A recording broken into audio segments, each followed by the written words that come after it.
action is illegal and procedural and a blatant violation of the ODM constitution as well as the principles of natural justice.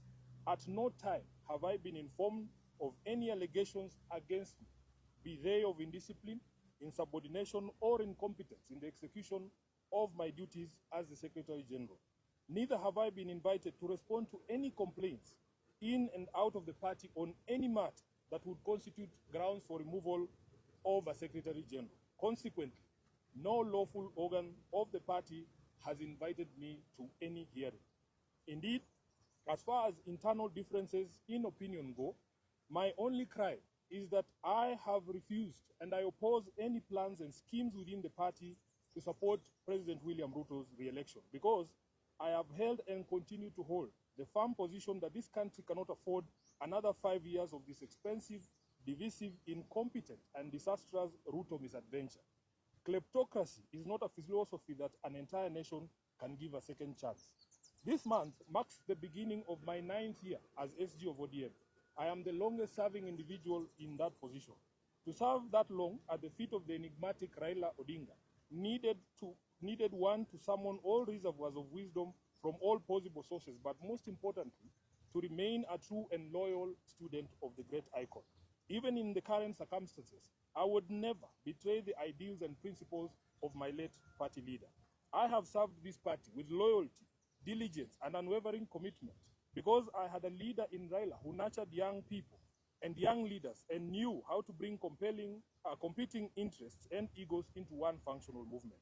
Together, we have defended the Constitution, strengthened internal party structures, and safeguarded the voice of millions of Kenyans who believe in social justice and accountable leadership. My record speaks for itself, and it always will.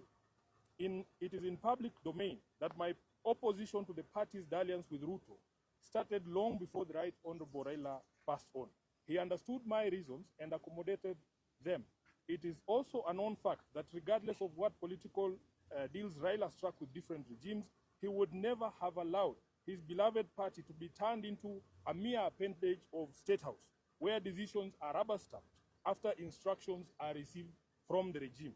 It is painful to note that sections of the party continue to desecrate the legacy and memory of Raila by turning this party into a theater of the illegal.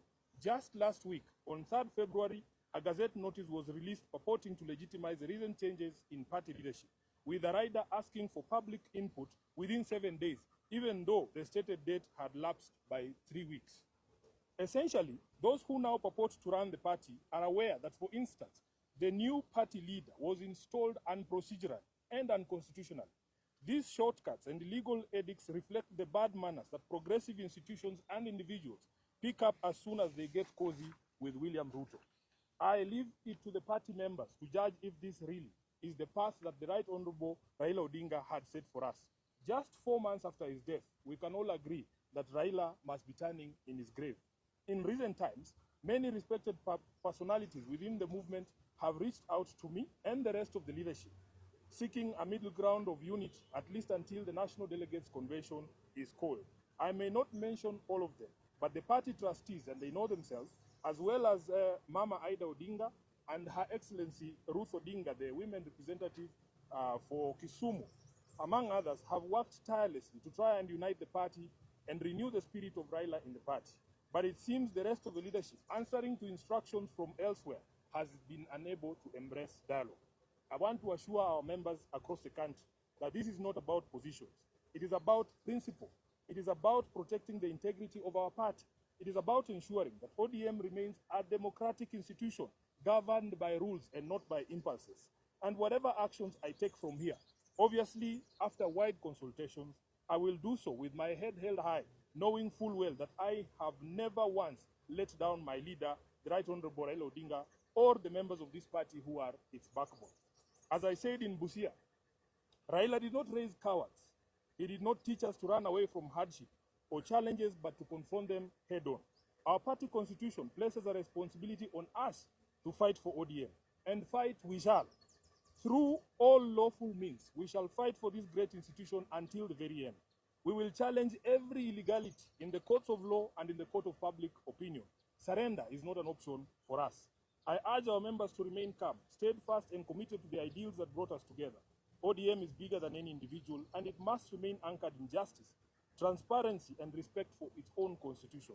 Even as we confront the spectacle of stagnation against progress and liberal versus conservative clashes in our politics, we shouldn't fall for the allure of easy largesse and cheap promises made to the electorate for the sole purpose of perpetuating the age-old slavery visited on citizens of this nation by a regime lacking in legitimacy. I remain a loyal member and the duly elected Secretary General of the ODM party. I remain committed to the struggle for a fair, just, and democratic Kenya. As I navigate this period, I ask for your prayers and goodwill, but most importantly, for all of you to remain vigilant in guarding the freedoms that Raila Odinga taught us never to compromise over.